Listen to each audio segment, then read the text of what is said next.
Assalamualaikum warahmatullahi wabarakatuh. Halaman 14. Bismillahirrahmanirrahim. Alhamdulillahi rabbil alamin. Wassalatu wassalamu ala sayyidina Muhammadin wa ala alihi wa sahbihi ajma'in. Allahumma inna nastahdika li arsyadi amrina wa zidna ilman yanfa'una. Qala al-imamul muallif rahimahullahu ta'ala wa nafa'ana bihi wa bi barakati ulumihi wa ghafara lahu wa limasyaikhihi wa limasyaikhina amin. Babul mashi alal khuffaini.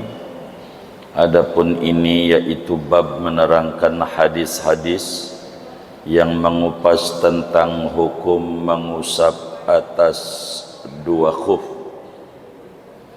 Anil Mughirah bin Syu'bah radhiyallahu anhu qala, diriwayatkan dari Mughirah bin Syu'bah radhiyallahu anhu, ia berkata, kuntu ma'an nabiyyi sallallahu alaihi wasallam fatawadda'a.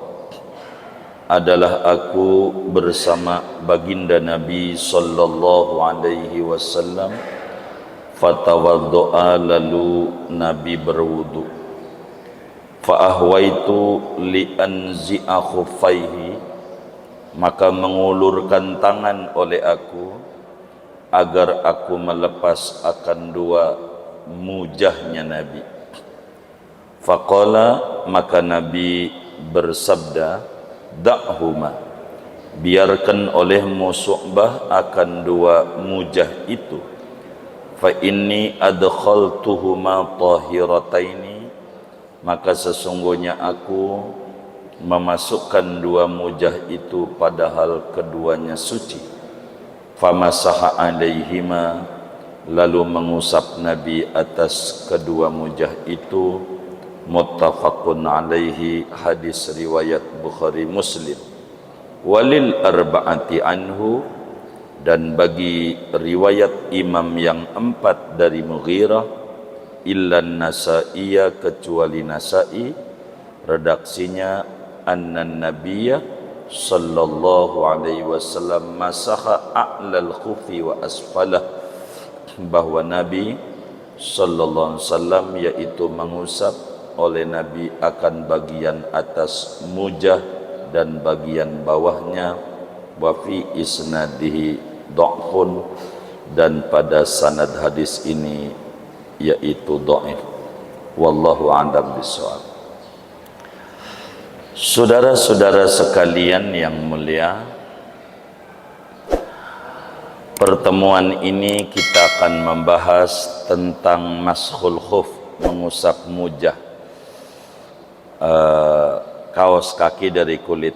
Nanti pertemuan mendatang insya Allah kita bawa. Jadi biar praktek, biar tahu tentang luhurnya ajaran Islam. Perlu diketahui oleh kita bersama bahwa umat Muhammadiyah, umatnya baginda kita Nabi Yuna Muhammad sallallahu alaihi wasallam, Allah berikan keistimewaan yang luar biasa banyak dibanding umat-umat yang lain. Mengapa? Karena kita punya Nabi diistimewakan oleh Allah dengan keistimewaan yang begitu banyak, melebihi nabi-nabi yang lain. Kemuliaan yang didapat oleh umat Muhammad sallallahu alaihi wasallam karena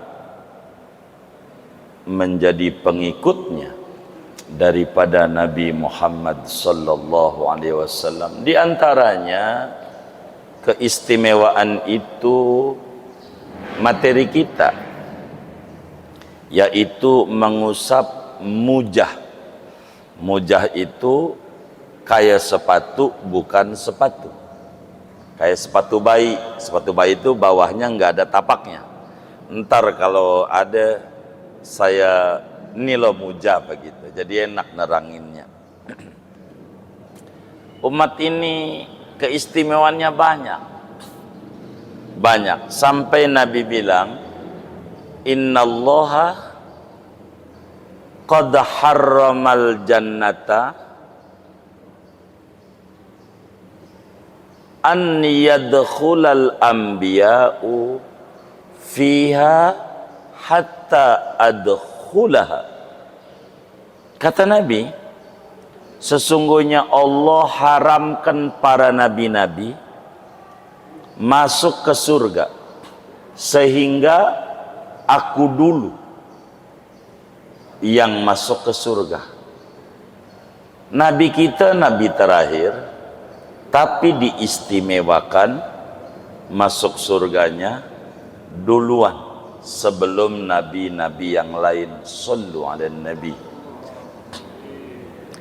Lalu Nabi menyampaikan, wa innal jannata wa innallaha subhanahu wa ta'ala qad harramal jannata an tadkhulal umamu fiha hatta tadkhula ummati. Sesungguhnya Allah haramkan surga buat umat-umat yang lain. Umat Nabi Adam, Nabi Nuh, Nabi Ibrahim, Nabi Musa, Nabi Isa. Hatta tadkhula ummati, sampai umatku dulu yang masuk duluan. Kenapa itu umat bisa masuk duluan? Karena pengikut Nabi yang masuk surganya duluan. Sehingga khosaisil ummatil Muhammadiyah ini banyak. Keistimewaan umatnya Nabi Muhammad sallallahu alaihi wasallam banyak sekali, diantaranya bab yang akan kita bedah, babul mashi alal khuffaini. Rasulullah sallallahu alaihi wasallam menyampaikan begini, sallu ala khifafikum fa innal yahuda la yusalluna ala khifafihim. Umatku, kau solat pakai khuf, mujah. Yahudi enggak pernah solat pakai mujah. Ini keistimewaan daripada umat Nabi. Dan memakai mujah ini, saudara,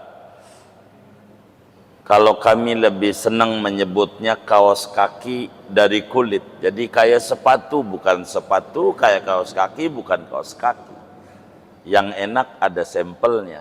Ini ndak ke bawah. Nanti insya Allah. Karena masih beberapa pertemuan. Ini termasuk syiaruddin. Siar-siar keluhuran agama Islam.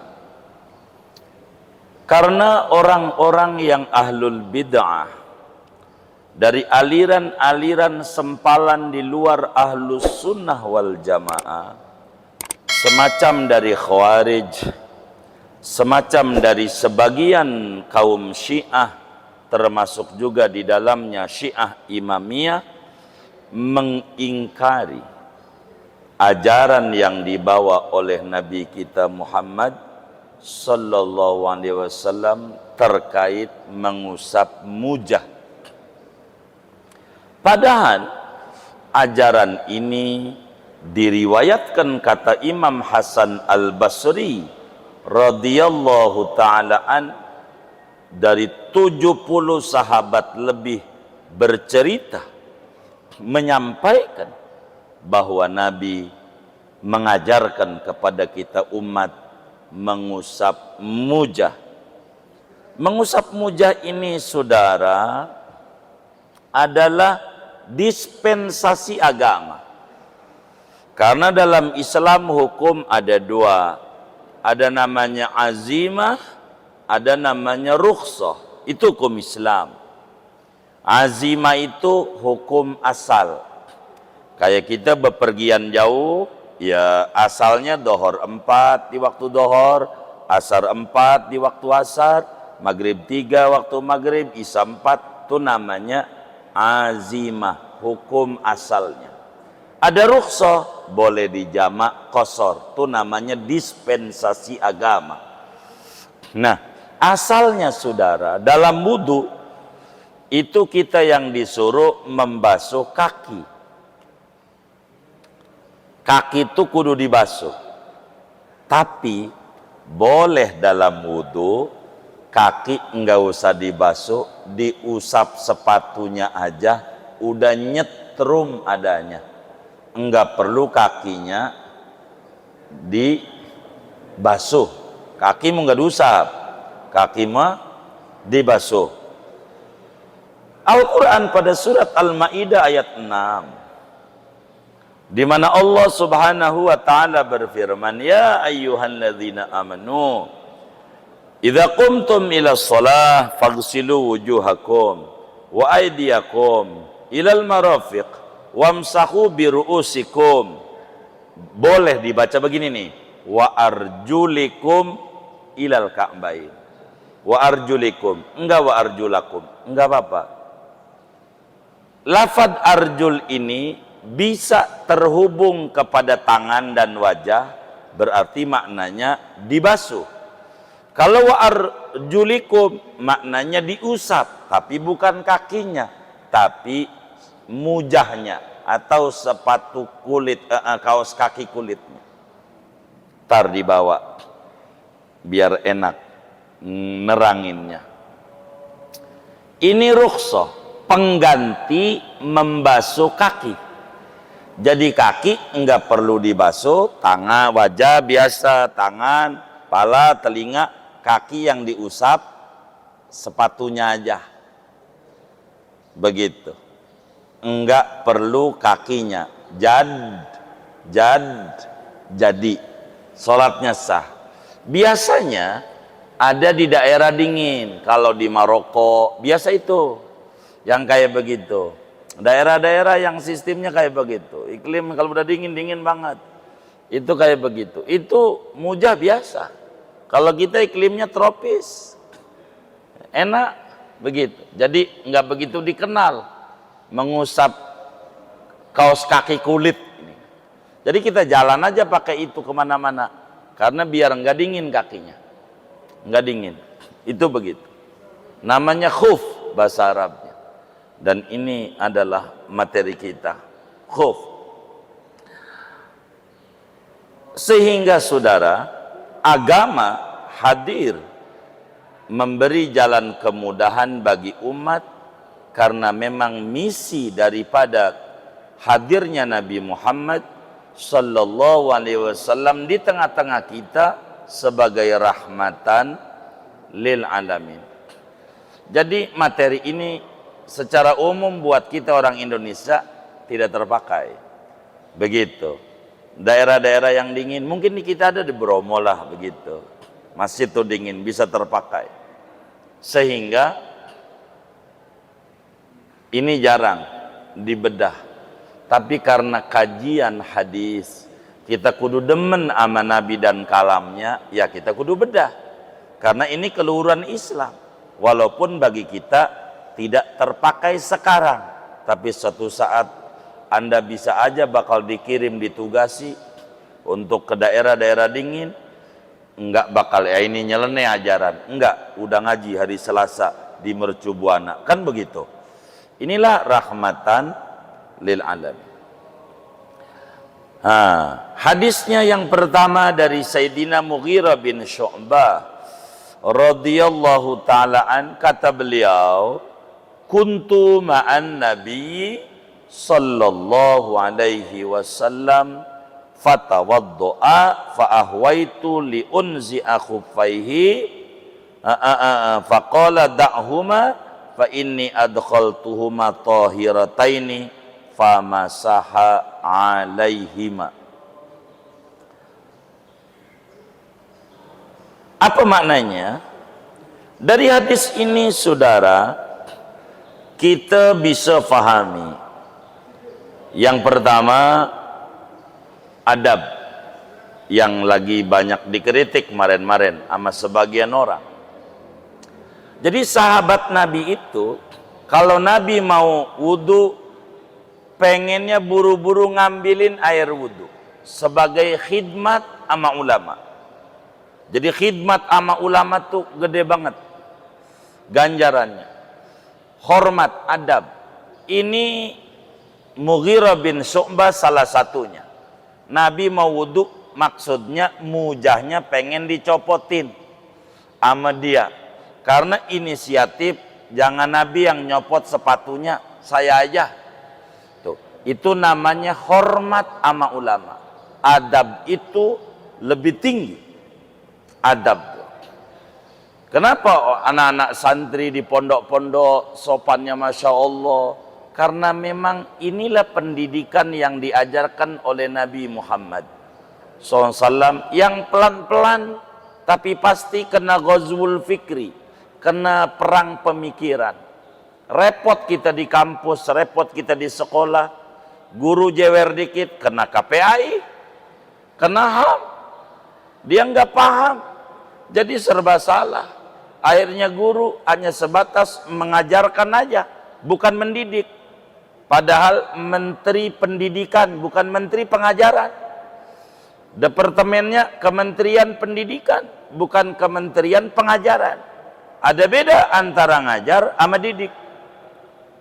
Yang namanya ngajar,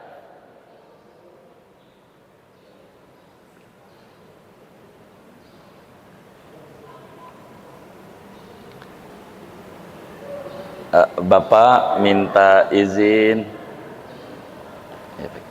izin Bapak sebentar aja ya. Iya, izinin kami bentar ya. Redoin, maklumin. Begitu, gantian ya. Redoin kami, maklumin. Jadi betapa ini kita punya ajaran luar biasa. Jadi bukan pengajaran Islam, punyanya namanya pendidikan.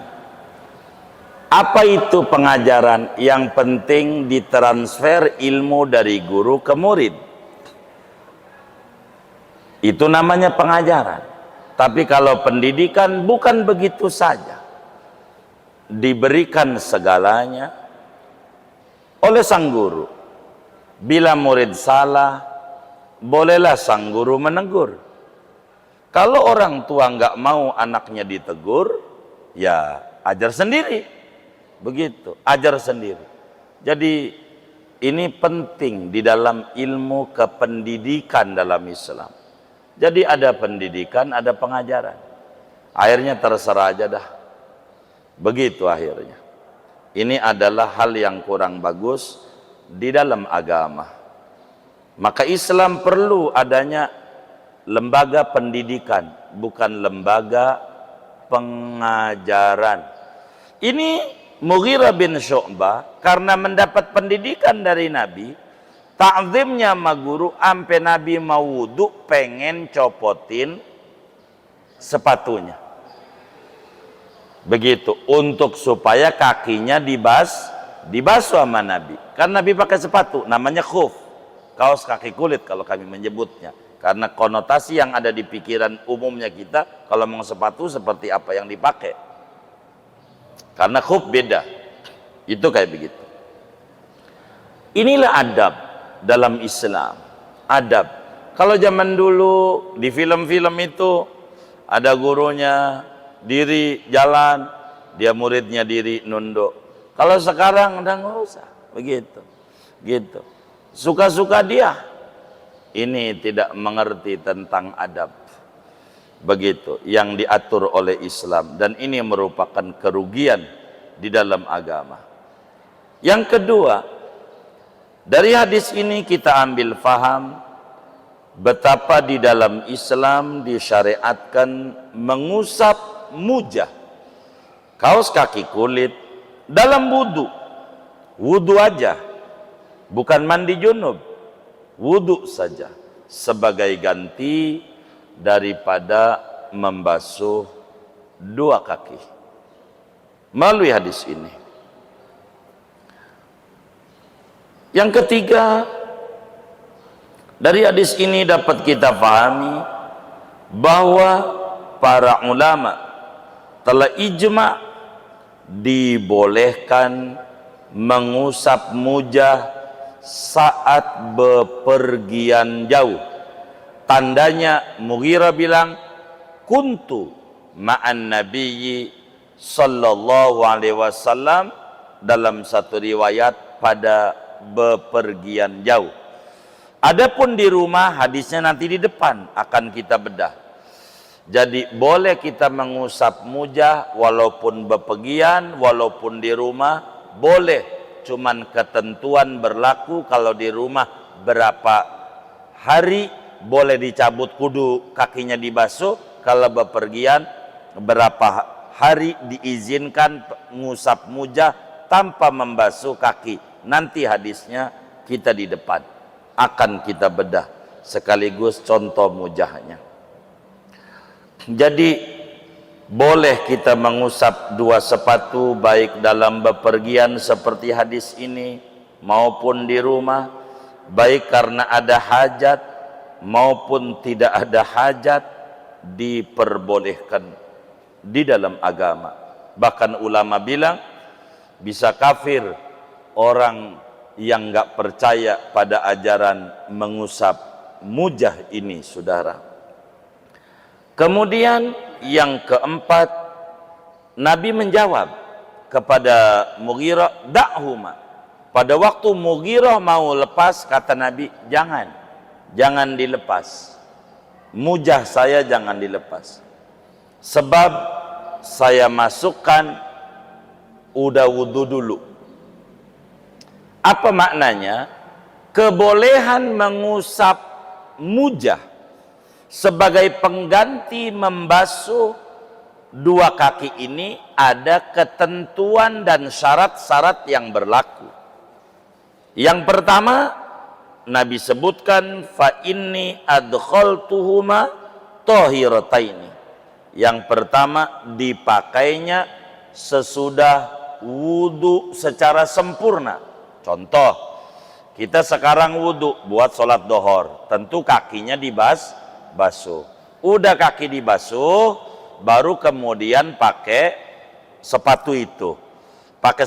Nanti asar boleh kita wudunya habis wajah, tangan, pala, telinga, lalu kakinya enggak perlu dicopot lagi sepatunya, usap itu boleh.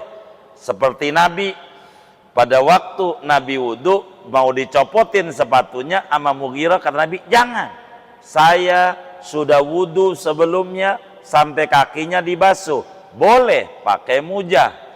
Jadi syarat kebolehan memakai mengusap mujah, satu, kudu wudu secara sempurna dengan kaki dibasuh, baru memakai mujah.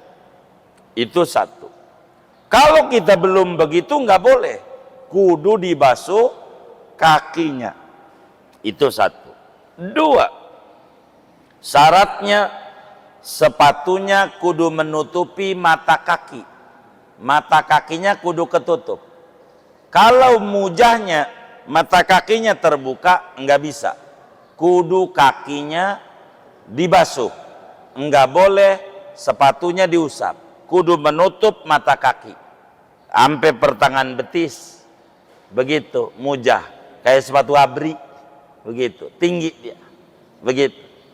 Ketiga, syaratnya itu mujah kudu kuat, yakni kuat itu dipakai berkali-kali nggak jebol, begitu. Kalau kaos kaki, coba aja jalan kita pakai kaos kaki, udah langsung rusak dari sini juga.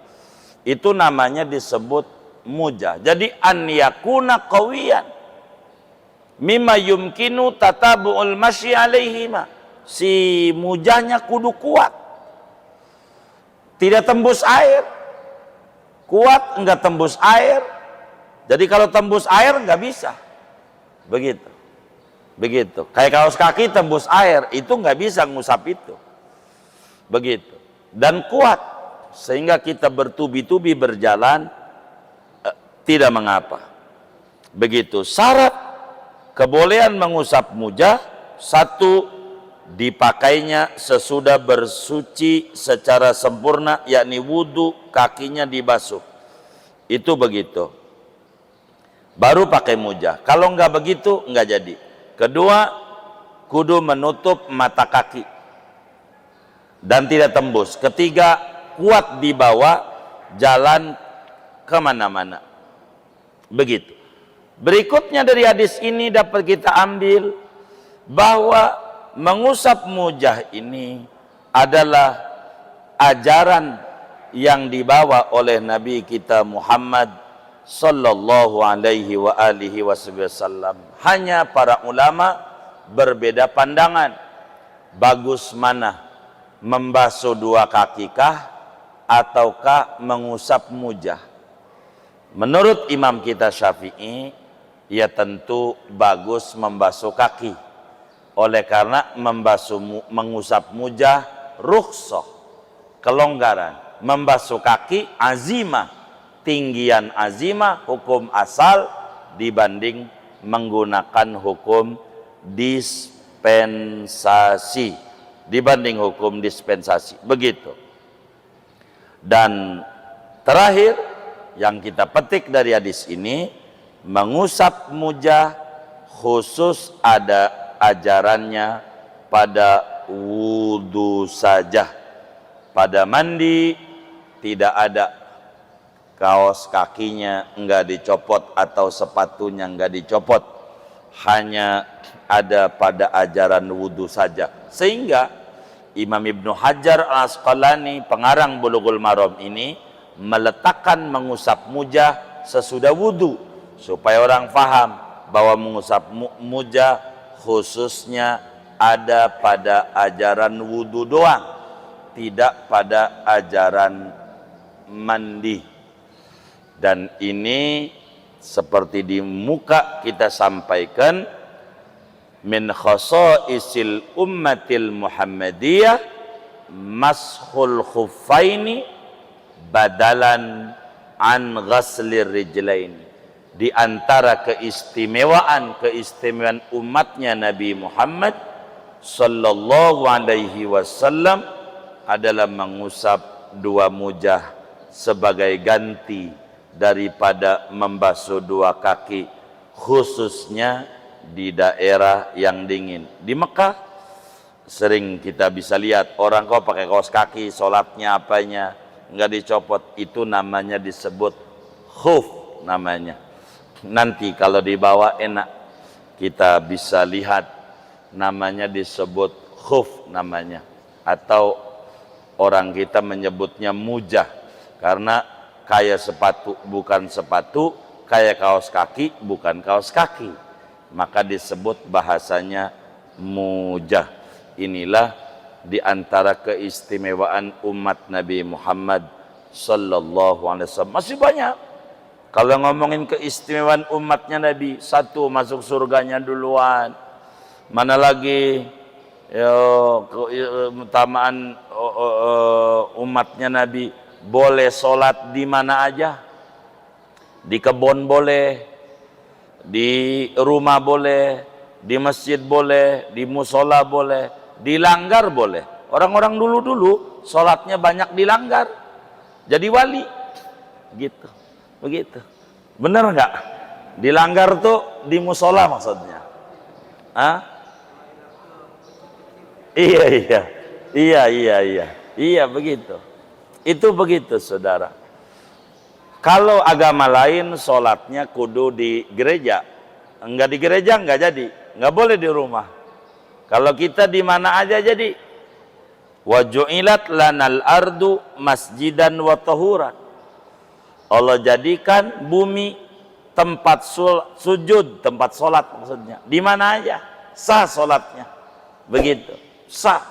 Wa tahuran. Ini juga khasais al ummah al Muhammadiyah. Ada ulama besar dari Mekah, gelarnya Qutubul Haramain, wali kutub dua tanah haram, Sayyid Muhammad bin Alwi Al-Maliki. Itu rahimahullah rahmat abror, makamnya nggak jauh daripada Sayyidah Khadijah, di bawahnya, di Ma'la. Mengarang kitab Syaraful Ummatil Muhammadiyah, kemuliaan umat-umat Nabi Muhammad. Tebal, yuk akan diterangkan. Salah satunya tentang mengusap dua mujah pengganti membasuh dua kaki pada wudhu. Inilah yang dapat kita petik dari hadis ini.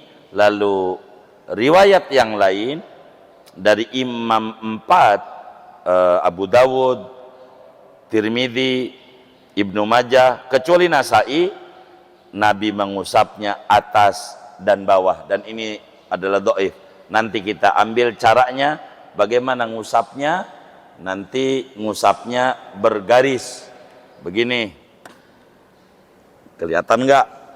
Waduh, ini anggap pakai sepatu, dari bawah ini tarik ke bawah, yang atas tarik kemari, dari sini nih bawah ke depan, ini tarik kemari. Yang enak ntar ada contohnya. Kalau tanpa contoh susah juga bayang-bayanginnya, ngebayang-bayangin puyeng. Yang muncul di otak bayang-bayang duit mulu, duit. Kalau ini nih kurang kebayang. Udah ntar aja biar kita ketemu contohnya lebih mudah. Pertemuan mendatang sekali lagi kita bakal bedah dan kita tuntasin materi ini. Mudah-mudahan panjang umur, sehat walafiat. Silahkan kalau ada yang ditanya dari materi ini atau di luarnya sebelum doa dipersilakan. Wallahu a'lam. Ayo baik.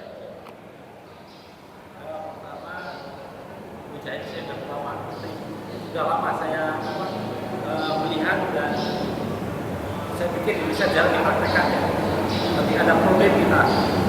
Ini rasanya hujan juga. Nah, problem kita sebagai pengajar itu kita kan menjaga wudhu, kadang-kadang ingin jaga wudhu.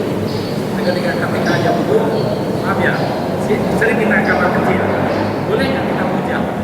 Dalam artian supaya terjaga wudhu kita. Kalau 50 kan ada masa kita wudhu yang biasa. Supaya menjaga waktu, kita puja pakai wudhu kan cepat ya. Tapi setelah kita kencing, terus kita wudhu kan biasa. Tapi ketika makan puja boleh nggak? Puja sang kita makan puja. Dia nggak wudhu, tidak lolos lagi. Gitu. Walaupun kadang-kadang sepatu kita kan tinggi dan tidak ada posisinya itu. Kita harus kaki juga untuk celana juga. Kalau anak-anak kan buka lah. Kalau kita kan kaki apa namanya untuk celana juga.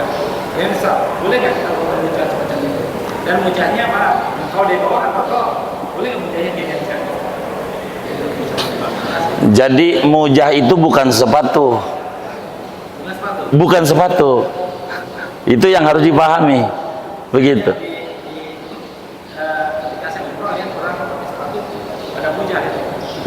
Nah, makanya nanti saya contohin.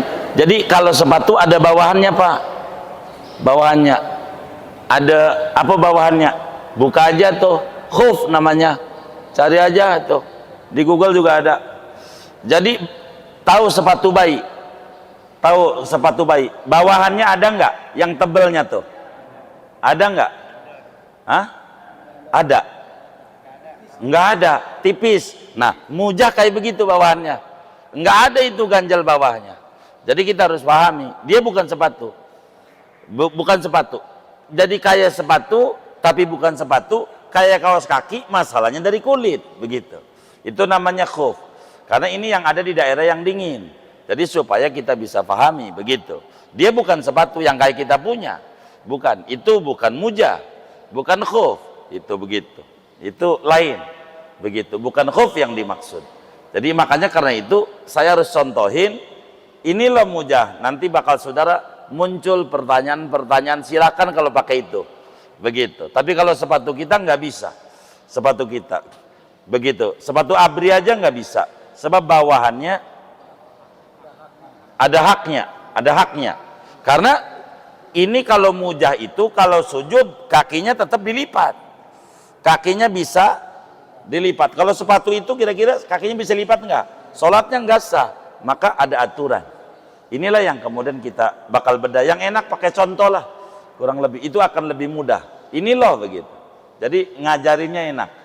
Kitanya, maafin itu. Kurang lebih gitu. Gitu. Iya baik Bapak, mangga.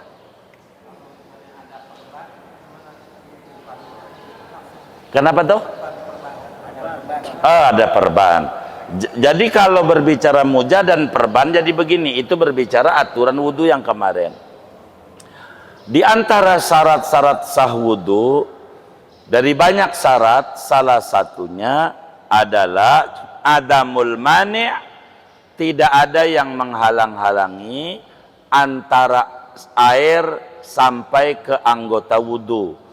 Bila mana di dalam wudhu ada penghalang semacam cat umpamanya, maka wudhunya tidak sah kalau kemudian cat ini tidak dihilangkan. Contoh, kita hari Minggu kemarin ngecat rumah kita karena banjir, lalu kemudian kita udah bersihin, ternyata hari ini Selasa pas tangannya diginiin ada catnya, pastikan wudhu kita nggak sah, sholat kita tidak sah. Ini bagaimana agar supaya sah? Maka otomatis harus dibuang dulu. Sehingga kita kudu kodok tuh sholat kita berapa hari yang ada cat ini sampai yang ketutup cat kena air. Bagaimana dengan perban? Maka kita lihat di mana posisi perban. Apakah masuk air ke kulit ataukah tidak? Kalau tidak, maka dalam wudhu di antara fardu wudhu tertib. Tertib itu artinya tidak boleh pindah ke anggota berikutnya sebelum beres benar-benar anggota sebelumnya. Contoh, kita ada perban di tangan kiri atau di tangan tangan kiri dah ada perban segini. Maka kita kudu wudhu, wajah kudu kemudian dibasuh, lalu tangan kanan, tangan kiri yang nggak ada perbannya kudu kenain air, yang nggak ada perbannya dibasuh, karena tangan kudu basah sampai siku. Karena ada perbannya tidak bisa air ini nembus ke kulit, maka nggak boleh kita pindah kepala. Karena wudhu wajib tertib. Tertib itu nggak boleh pindah ke kepala sebelum tangan beres. Itu tertib. Maka sehingga dielap dulu tayamum. Maka tayamum itu ada 3 fungsi. 1, pengganti wudhu bila nggak ada air. 2, pengganti mandi bila nggak ada air mandi junub. 3, pengganti anggota mandi atau anggota wudhu yang ada lukanya. Nah inilah salah satunya kita ada lukanya. Maka setelah ini kita sekak dulu, ambil debu, tangannya diusapin begini di debu. Di hatinya aku niat tayamum sebagai pengganti anggota wudhu yang ada lukanya. Fardu karena Allah Ta'ala. Usap dah nih wajah, terus usap lagi tangan, tepuk lagi, tapi jangan yang bekas yang tadi, mustakmal. Ambil yang lain, usap tangan sampai sini, tangan sampai sini. Udah begitu, lanjutin kemudian pala, telinga, kaki. Maka sholatnya sah.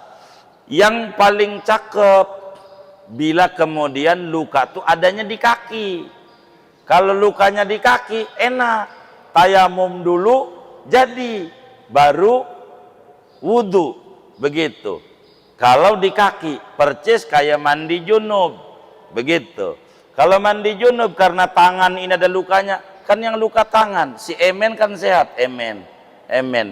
Tahu Emen nggak? Tidur, ini mandi, maka tayamum dulu baru mandi. Percis orang yang lukanya di kaki, setelah kita wudhu atau tayamum dulu, habis telinga itu, habis tayamum karena mengganti yang lukanya, baru siram kaki. Itu caranya, baru sholatnya akan sadanya. Kurang lebih demikian. Allah alam. Begitu. Baik, siap. Assalamualaikum Nggih. warahmatullahi wabarakatuh. Waalaikumsalam. Saya sebenarnya Pak Yadi suka melakukan merusak sepatu ini, terutama kalau naik kereta api malam yang berangkatnya jam 7 malam di Surabaya lebih kurang 10 jam. Itu kan kalau subuh sudah jelas kita kan agak sulit. Nah, jadi saya suka pakai merusak sepatu.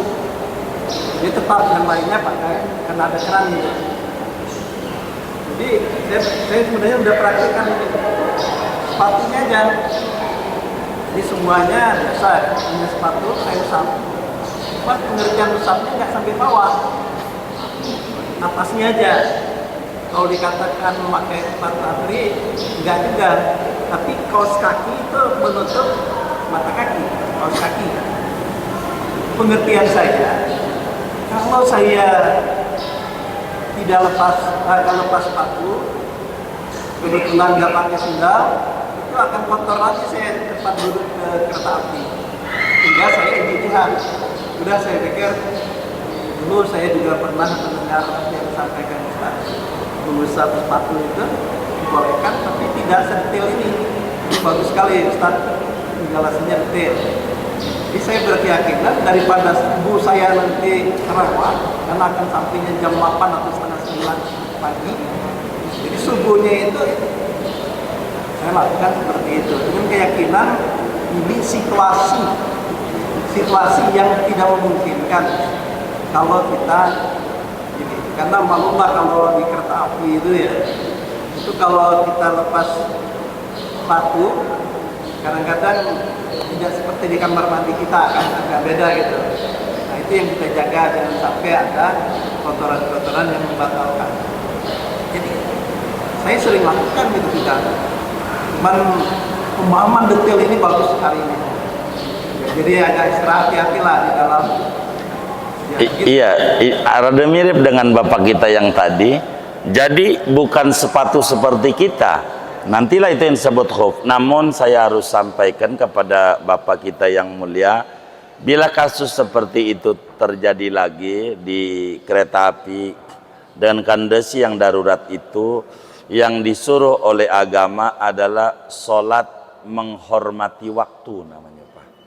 Sholatnya namanya menghormati waktu, istilahnya dalam agama.